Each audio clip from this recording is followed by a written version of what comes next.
Hello, everyone. Um, Welcome to Art Now. And this is the first in the speaker series. My name is Christophe Migone, and I'm hesitating a little bit because I seem to have lost our guest. Oh, there's our guest. No more hesitation needed. So before I go further into introductions, I want to start by acknowledging the Anishinaabe, Haudenosaunee, Inaabiwin, and Àbadakone peoples whose traditional lands we are gathered upon today. Of course, the last part, whose traditional lands we are gathered upon, is a problematic one, or at least in Congress one to make. Since we are, in some cases, on different continents, some of you I know are then therefore in different time zones. So there's a placelessness to this context. So it's part of the awkwardness of a land acknowledgement in this context. I mention the peoples who traditional lands we are gathered upon today in relation to the institution that is hosting this event, which is Western University, and specifically the Department of Visual Arts. I attended a workshop this summer where the subject of land acknowledgement came up, and there was a great phrase that really stuck with me, which said that if you don't have a lump in your throat during a land acknowledgement, you are doing it wrong. That seemed really poignant, and I think there's something in the land acknowledgement that seems, I guess, ceremonial in a way, or matter of fact, but also confrontational. And what's confrontational is in the sense of confronting the endemic colonial legacy that we are all part of in some ways, and in some ways complicit of.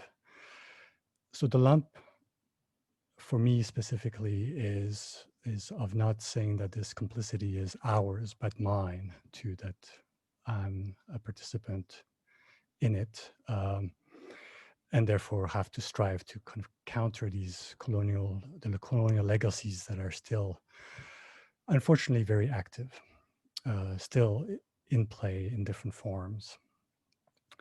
So, having said that, I want to welcome you to Art Now. This is the first in the public presentations, first of 8, and I hope you join us, keep joining us throughout the fall. Art Now, for those of you who are not in the Art Now class, it's a speaker series that is embedded in a class. So it's a bit of a difficult thing to grapple with at times, at least from my perspective. So I should remind everyone that this talk is being recorded.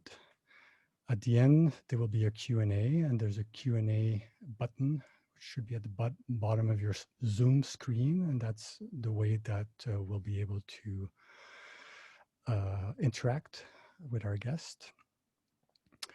And speaking of our guest today, I'm very happy to have Hannah Claus, and who we know each other not closely, but we collaborated.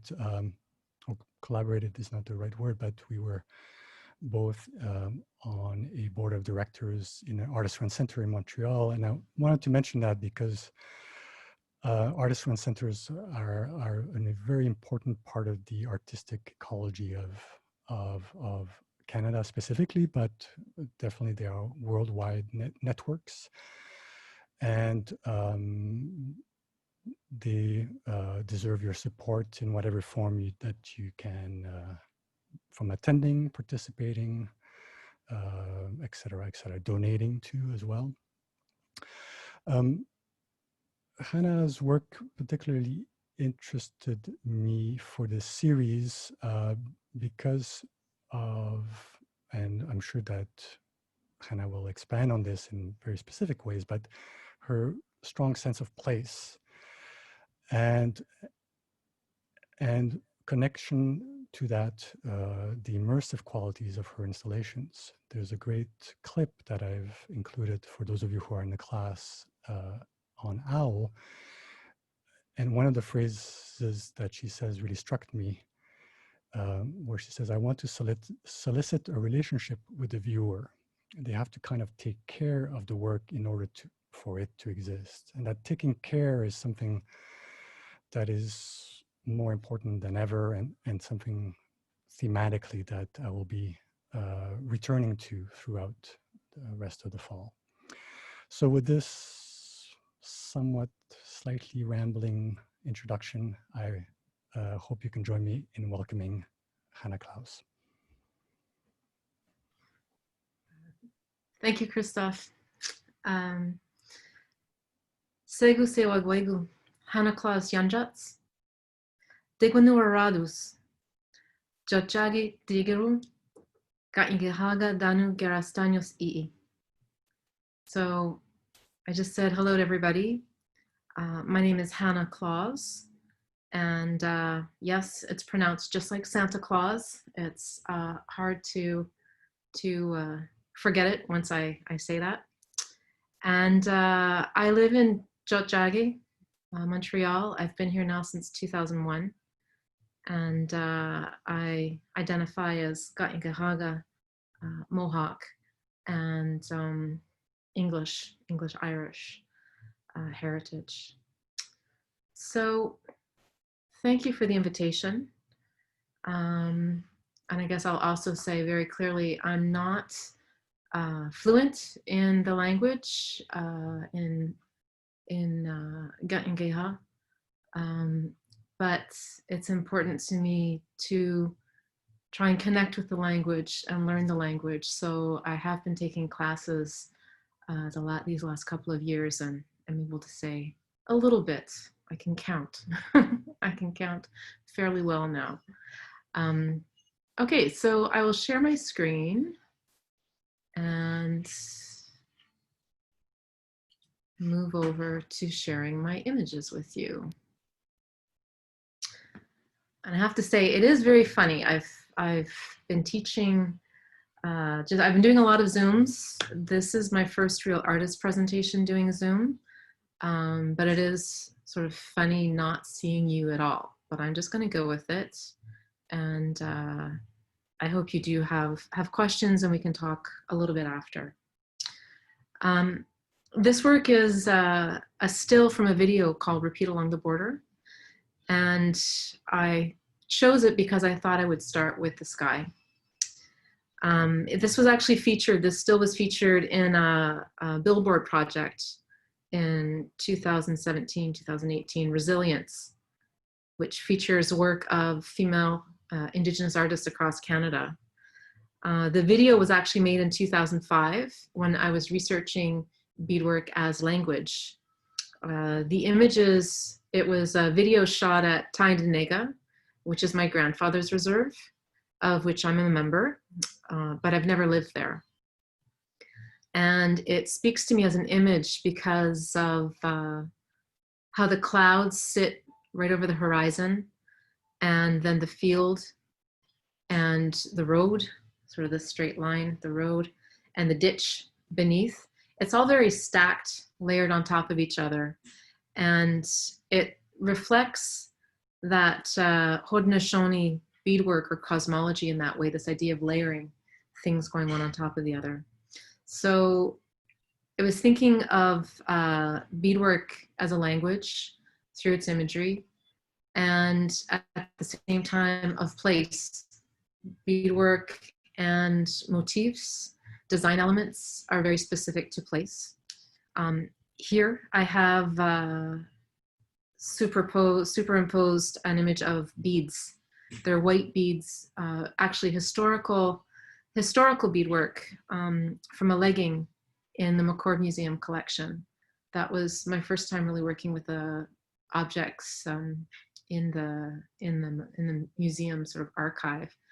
And yeah, for me, within this video, it's like the bead imagery that's there reflects people in my mind. It's the idea of community, of the ancestors coming down into the space, into the land. So, and this is an earlier installation called Sky Strip. So it's something where I had to create a work. I guess I should say I do primarily work with installation. You can go to my website always. It's hannahclaus.net. And so I work with installation, and I like to think of things as being specific to either where I am or where I'm going to go. I like to kind of think about them being somewhat contextual or located in the place. So this was for an exhibition that was going to be out west for the first time for me, going out west.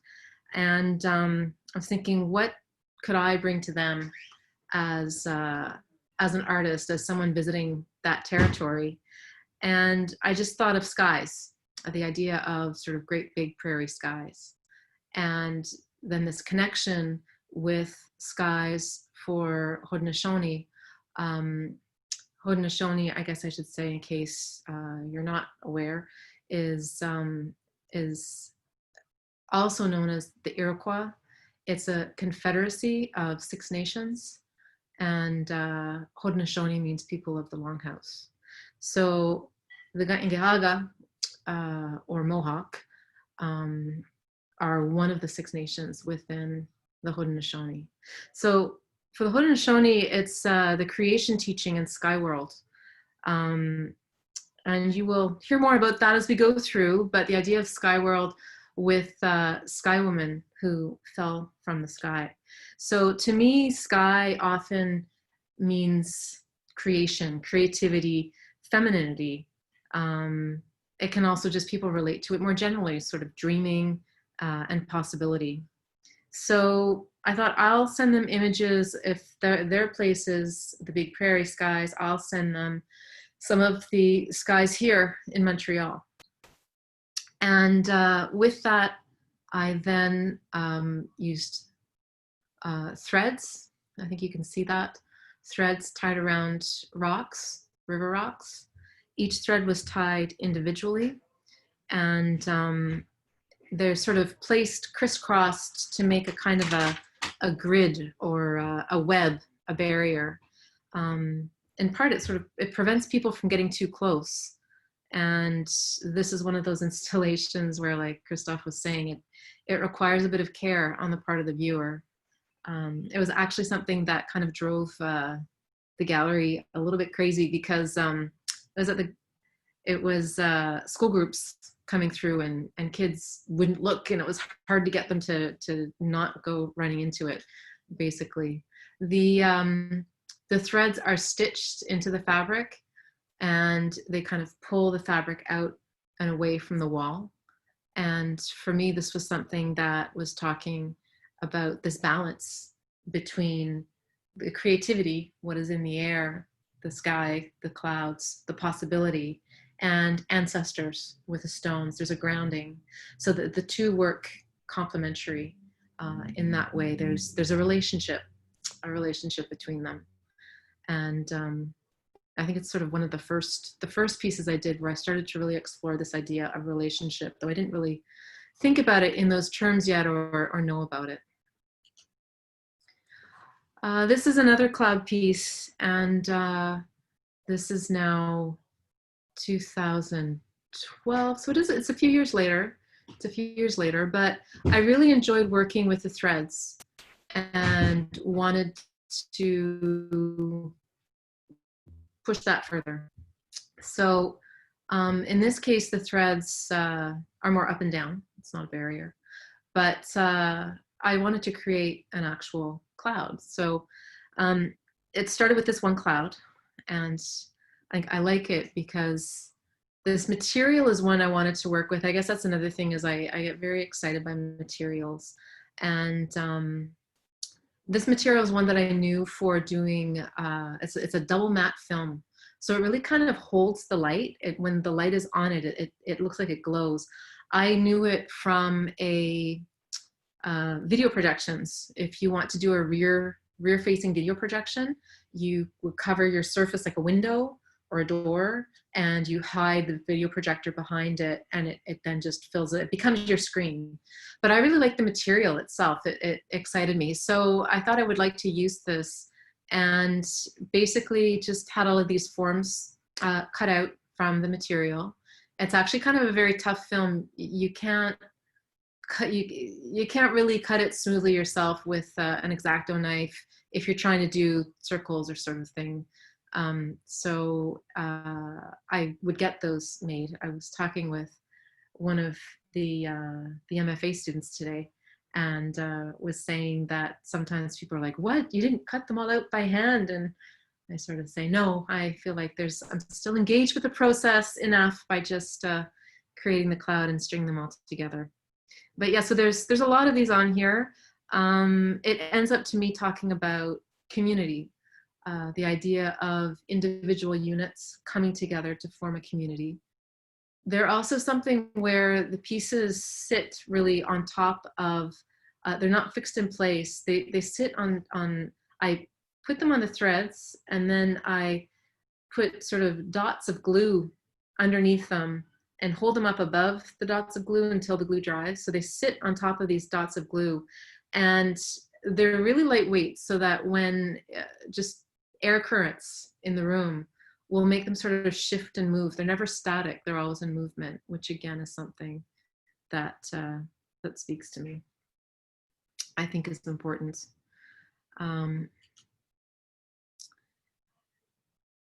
This one is called The House That I Had. It's an installation that was created during a residency at Open Studio in Toronto. Christophe mentioned artist-run centers. This one, it's an artist-run production center. It's a making place. It's a print making place.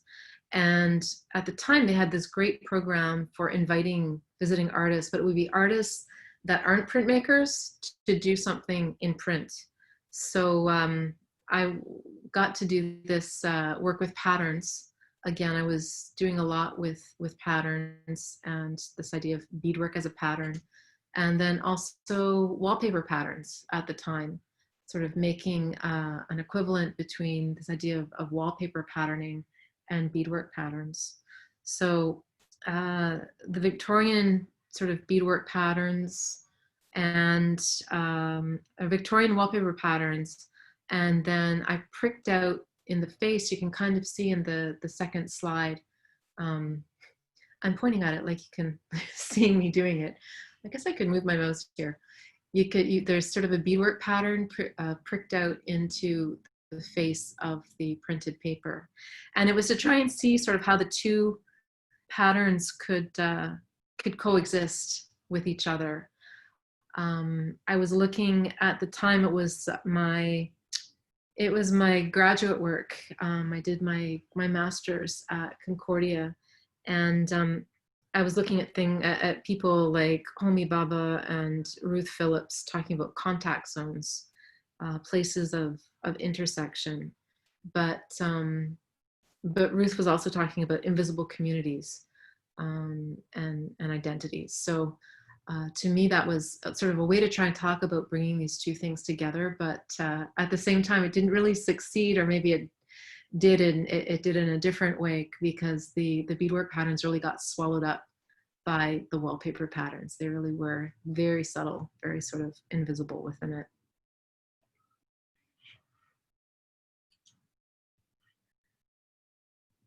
And this work is called Variations. It's drawings, graphite on paper. I kind of did them maybe just after I did the cloud installation. And it's the same sort of oval form, but just colored in solid with graphite. To me, they became like stones or pebbles, the idea of stones again as memory. It's the grandfathers. And I think, honestly, I was just wanting to have contact again with paper in hand. I'd been doing a lot of work with the computer and just did this exercise of drawing these and really sort of getting into the solidity. I think I like also the idea of the graphite on the paper, the idea of it being like a mineral of the earth that is on the paper, making the mark as well. And I sort of scattered them, kind of like this idea of a cloud, also on the wall. This was in that same exhibition with that one hanging cloud.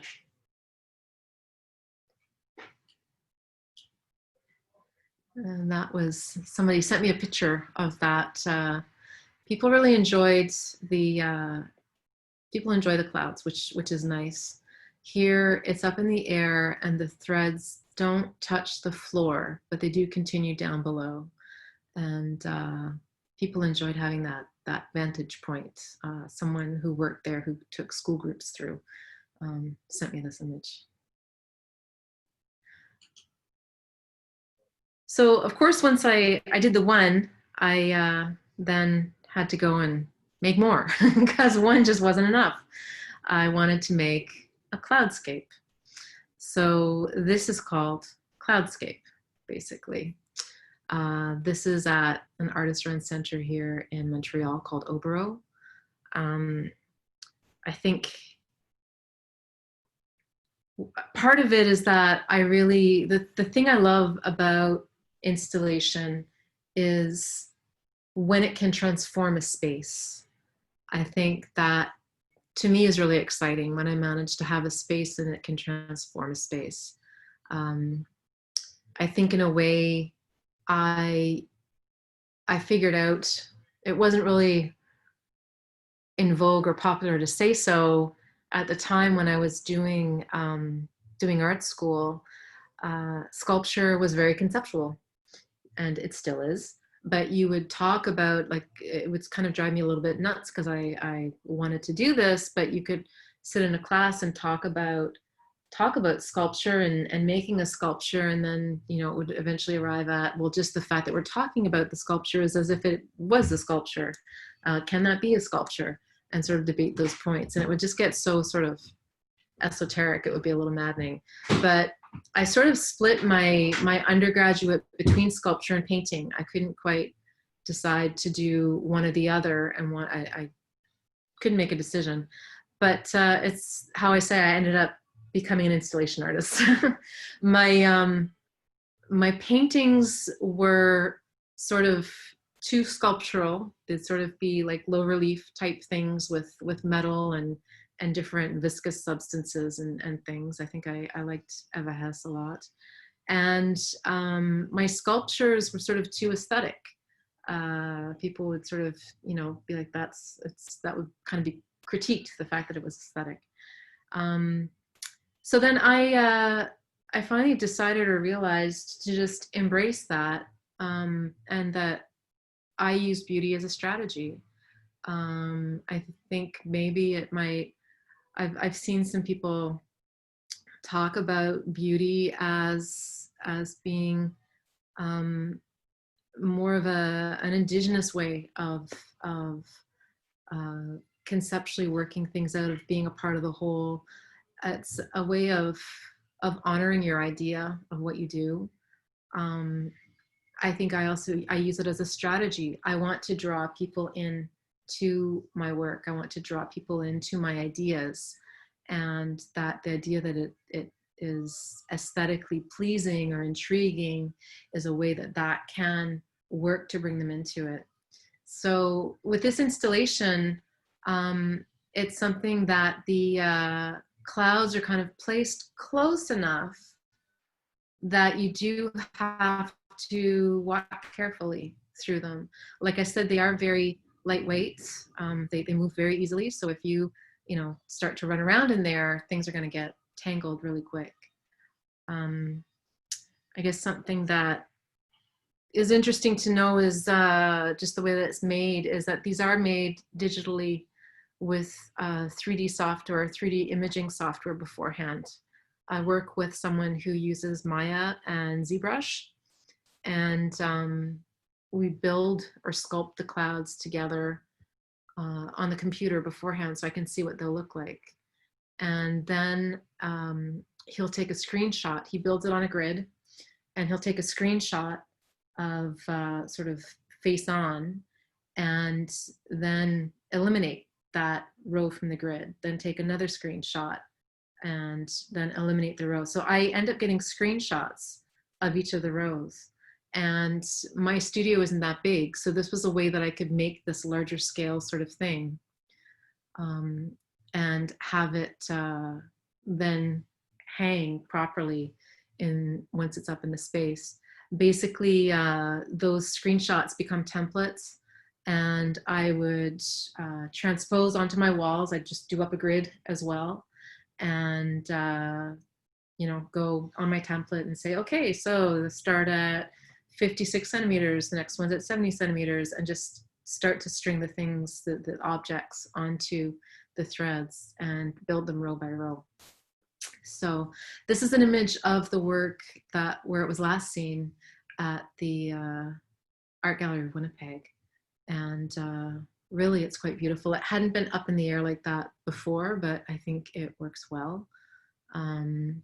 The shadows become a big part of it. To me, that the lighting of it and the shadows are as much a part of the work as the physical parts themselves. For me, again, it's like the ancestors being a part of this work and extending it beyond just that physical space.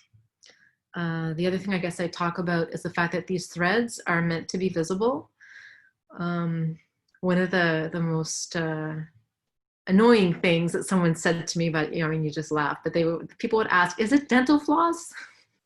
And I would say, no, it's not dental floss.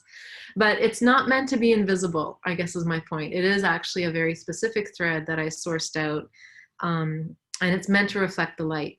It's used in clothing for sort of the custom-made clothing, where it's meant to reflect the light and sort of show the fine stitching of a sleeve or a neckline or something to pick up the light. So it was something where when I was looking for materials, I ended up meeting the person who was the representative for the thread company, Guterman.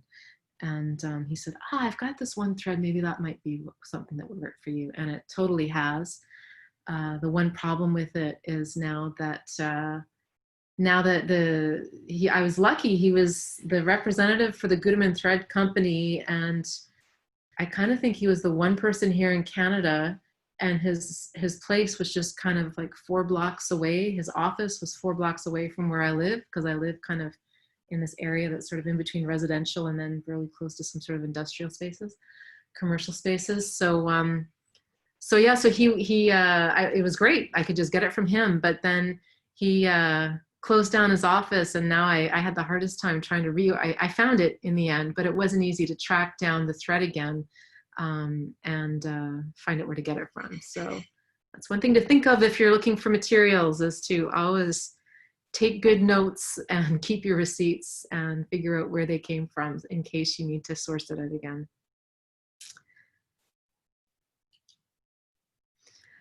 This image is of shells. I usually show this. I also teach, and it's part of my teaching that I do for my students when I talk about wampum.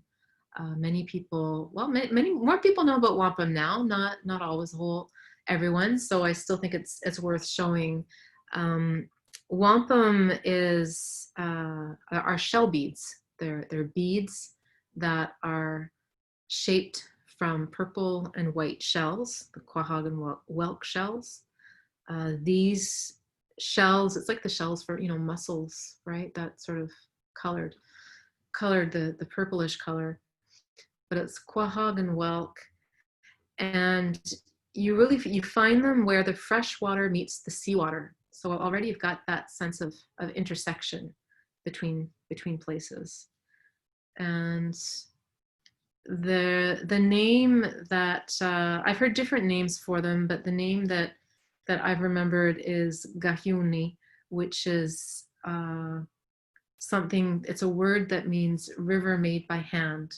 This is something that my Kanien'kehá teacher said was what he knew wampum as being. So river made by hand.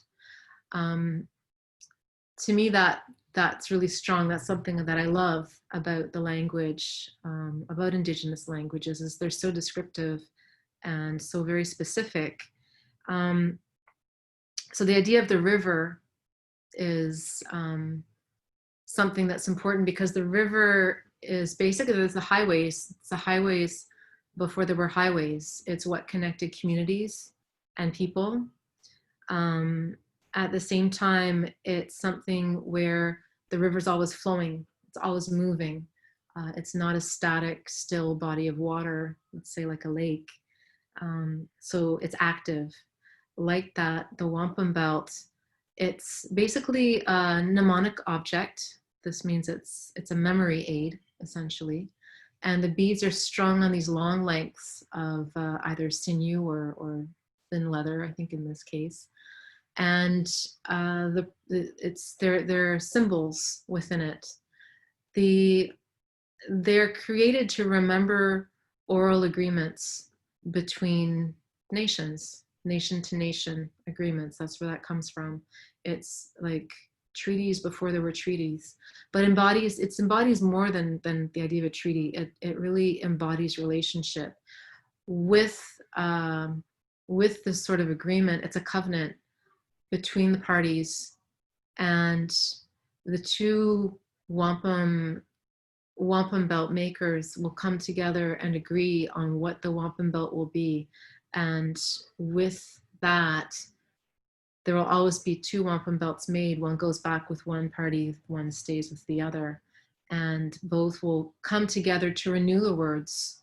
The two nations will come together to renew the words regularly so that it's active and keeps moving like the river. And each bead is significant. The beads will determine perhaps the days, the length of time, the agreements. This one that I'm showing you is called The Dish with One Spoon. And it's something where I came together. This is where I received these teachings. It was a really great exhibition that Rochelle Dickinson and Lisa Myers, two curators, put together. They invited 3 Haudenosaunee artists and 3 Anishinaabe artists to respond to the Dish with One Spoon Wampum Belt.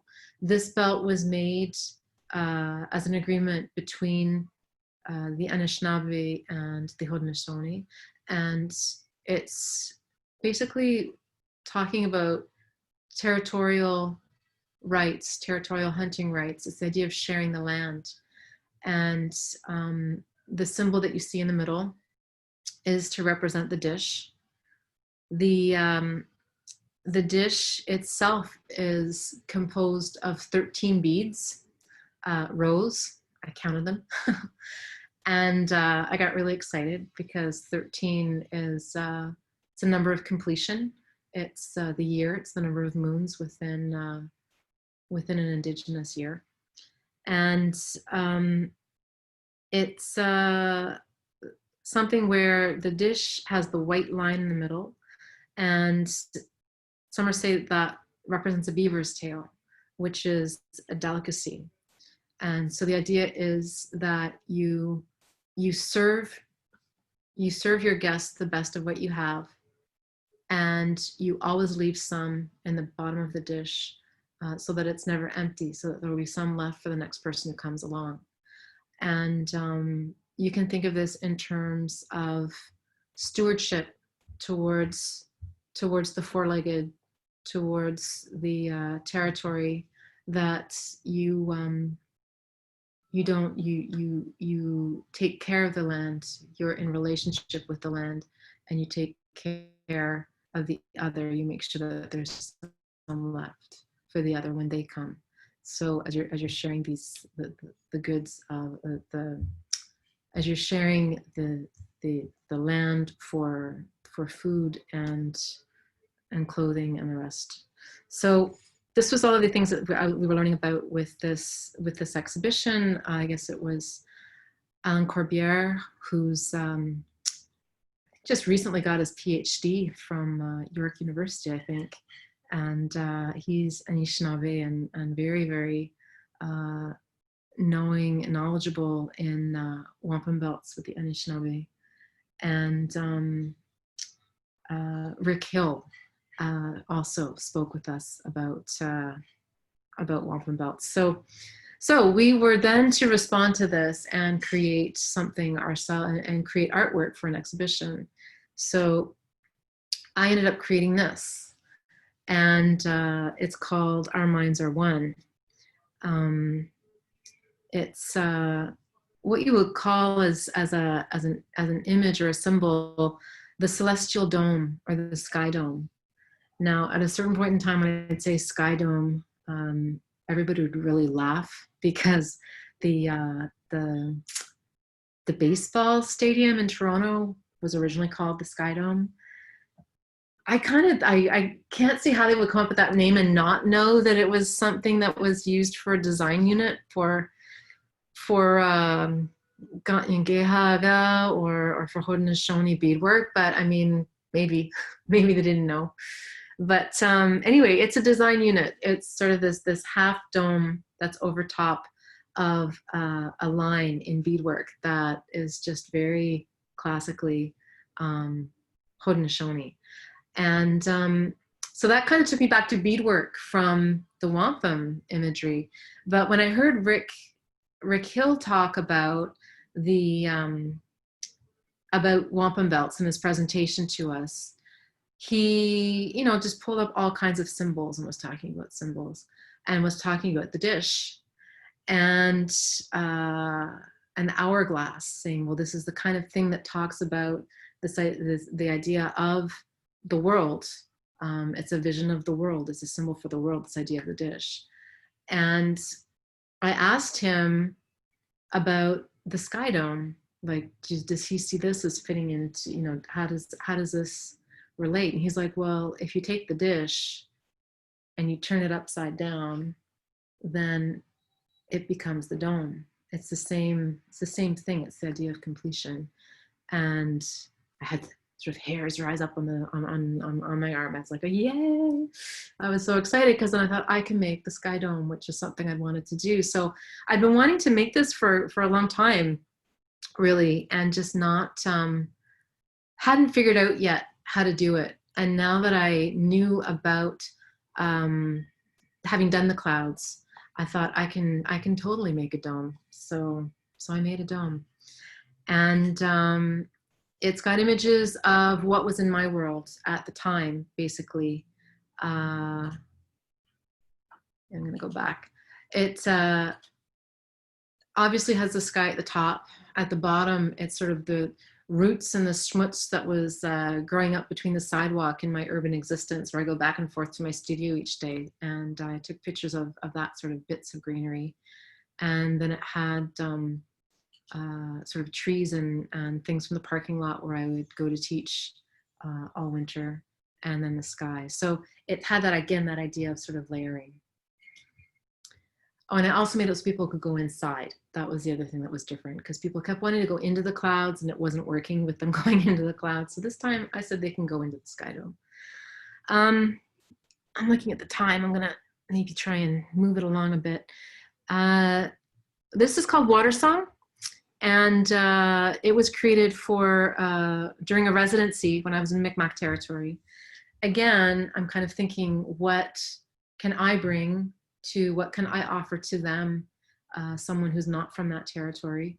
And this is a place where there are just many, many rivers, salmon rivers. It's beautiful. And I took pictures of the rivers, and I met different people in the two Mi'kmaq communities that are nearby where the Artist Run Center was. And eventually met someone who told me she was part of a drum group, a singing group, and they ended up agreeing to record their Watersong for me. So I took the Watersong and put it in the computer, and that's the digital sound waves, the reading. Christophe probably has the proper terminology for it, and I should ask him about that. But those are the sound waves of the song. So this is 30 feet long, and then each row is a different river. So you can really see the different colors happening in there. Yeah, it's nice. It doesn't have sound that goes with it.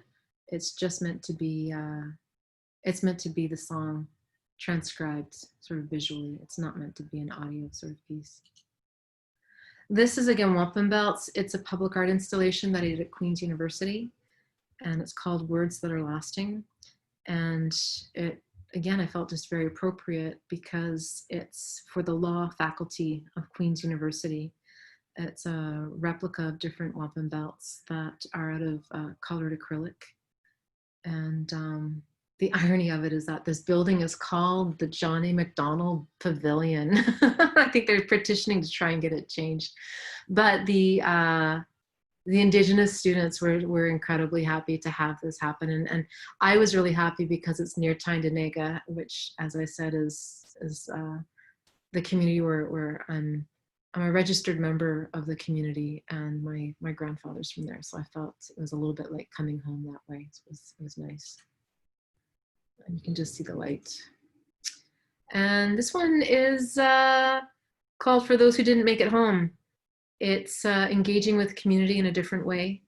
I was asked to do something, participate in an exhibition that's on the theme of, on the topic of missing and murdered Indigenous women.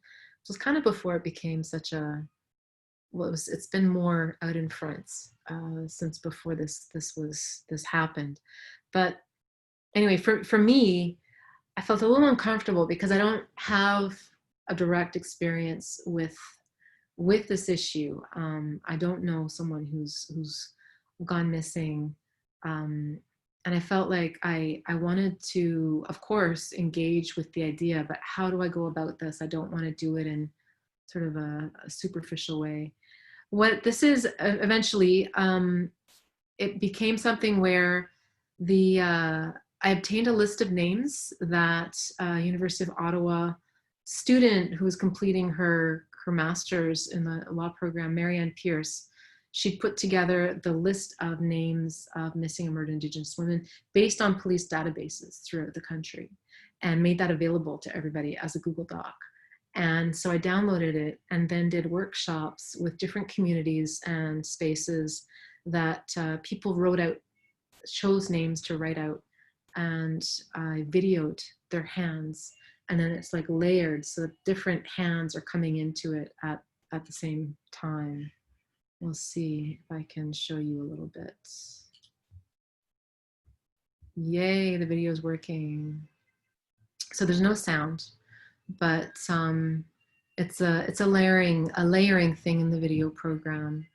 And in the end, there was I think 812 names, but clearly there's more people that have gone missing than that, but these are the ones that were recognized by the Canadian police force.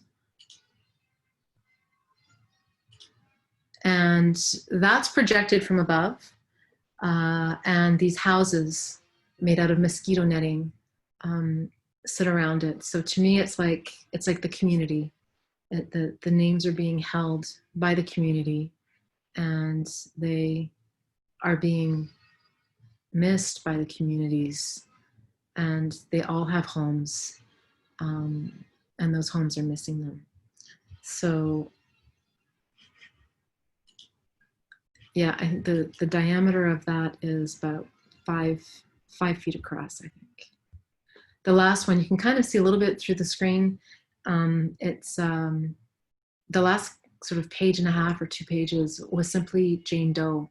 That was something that was really, really quite touching to see, is when people would come, I would let them have the list and just say, you can choose, what names you would like to do. And they would look to see names that they might recognize.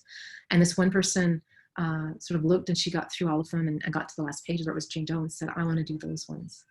So she wrote out all the Jane Does that were there. And so the video finished, it's on a loop, but the video, kind of the last frame of it, is of just all of the list of Jane Does coming up.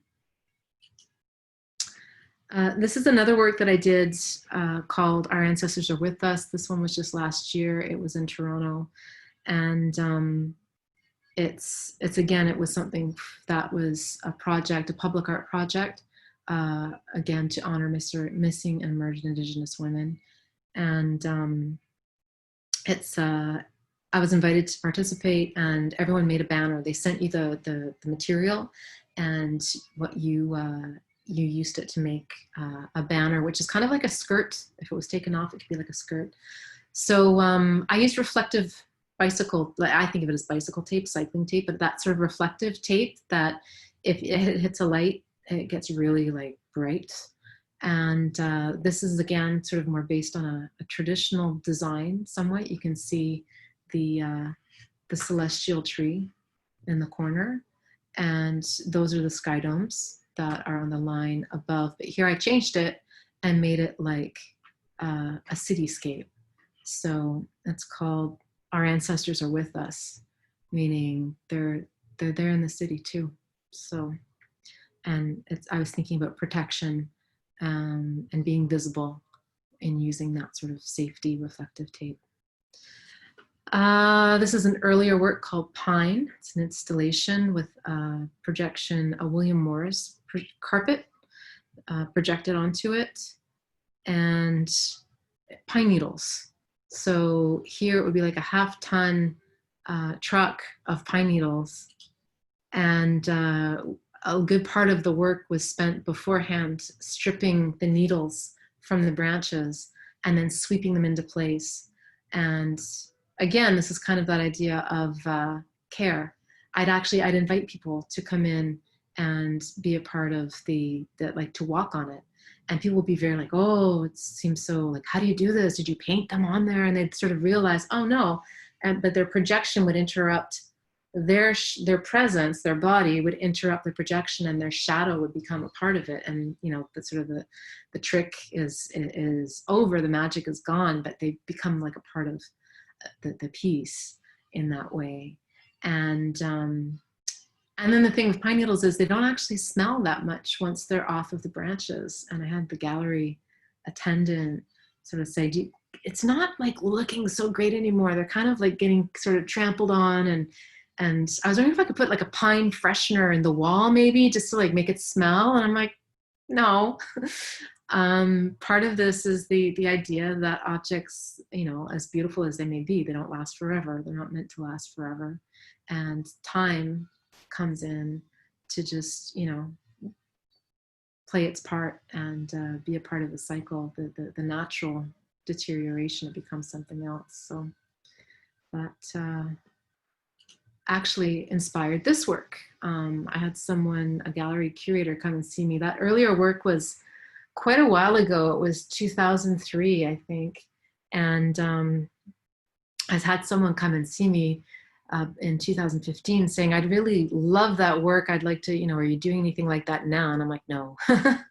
But if I were to do, I don't want to do the same thing over again. I'd like to create a new work. And if I did, I always thought the idea of animating one of the carpets could be interesting. So this was sort of shown recently in Toronto too, but it's called Interlacings. And it starts off as a carpet, and I'm going to move it along a little bit here. And it's, I basically created the William Morris carpet. I retraced and simplified William Morris sort of Victorian type patterns with the carpet. And then I did drawings. And again, I'm going to move it along just because I think it's a little, oh, there you go. It transitions into patterns of edible food that, because this was being made for the Wampum people in Kamloops on their territory. I was working with the curator and learned about the different foods that are Indigenous, the different foods and plants that are Indigenous to their territory. And I wanted them to, have that function, the edible function. So it's going from the William Morris sort of decorative that their company was known for, and made it into the natural plants, but including things like the roots of different plants that are the roots that would be eaten, berries and flowers. So they are things that would be used to make different teas and stuff. This one, got it on Vimeo if you want to see all of it. I'll just sort of move it along a little bit. Those are the roots. And wild garlic, it's different kinds of lilies. And let's see, the last one is kind of nice too.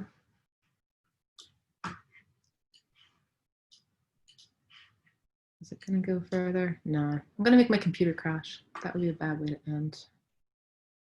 Okay, I'll just leave it. Yes, and so with this, it's Hochelaga Rock. It's talking about memorials, monuments, and giving a voice to Indigenous people on their territory, as opposed to creating the story, the only story that remains of Jacques Cartier's discovery of the space is based on his own writings, journals, and interpretations. So this is me giving some voice, some room back to allow spaces for other voices to come through, basically. And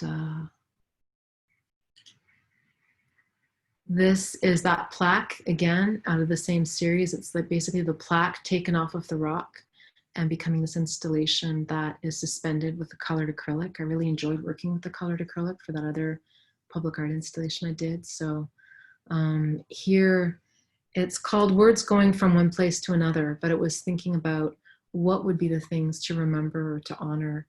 And it's more, as opposed to a narrative, a discovery narrative, it would be more so talking about concepts and relationships.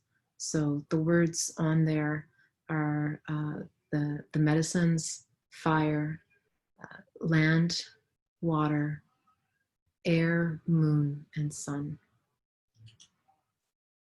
And you can see the words sort of etched onto the plaque. And this is also a video projection piece. It's called All This Was Once Covered in Water.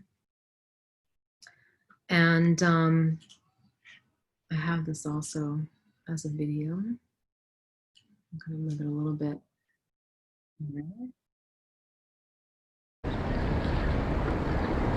Reduce the sound a little bit. It really is just the ambient sound of the birds in the water that were happening when I was filming this. But it was funny because the birds were so excited, they were so present. It was the first really sunny day after a lot of rain and flooding that had been happening just a couple of years ago. And so the water was all brown from the river just being swollen. It's the St. Lawrence Seaway. So I took that clip and just looped it through and then played with filters. So this isn't actually me standing over a 24-hour period filming the water, but it does, the filters make it as if it's becoming the night sky and stars and constellations. So it's kind of what I wanted to talk about, that relationship between the water, again, one of the elements, and the sky or the stars, and how that becomes a blur.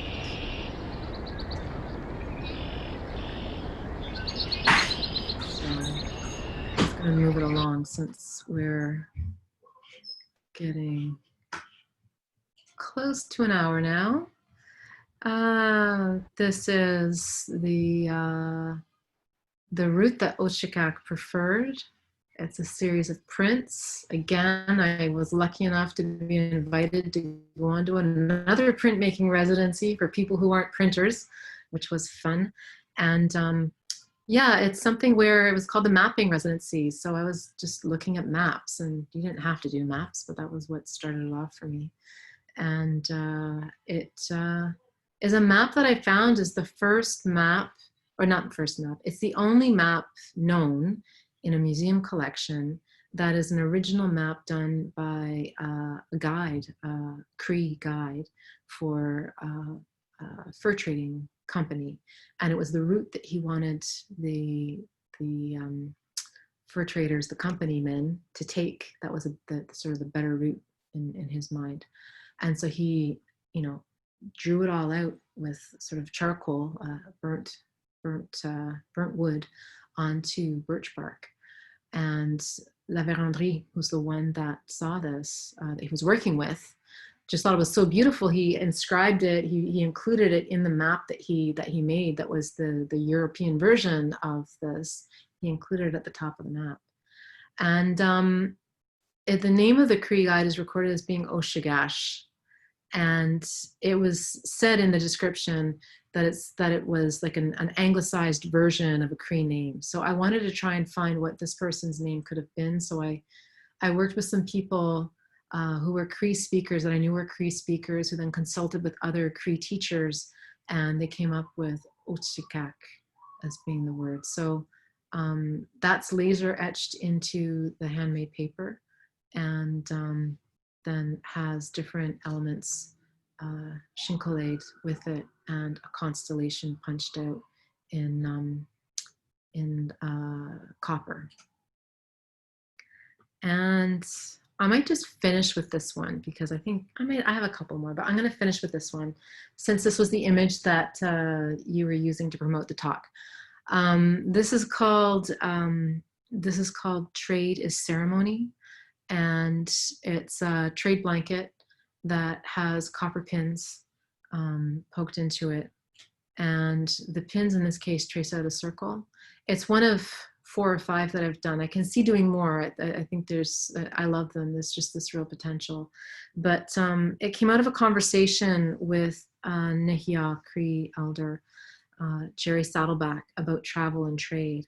And the idea that trade, trade existed before contact, prior to contact with the colonists, the Europeans, but it wasn't a transaction. It was ceremony, and it was this idea of relationship. It's that same idea of wampum belts. So what I did is I wanted to bring that back to being a language with the blankets.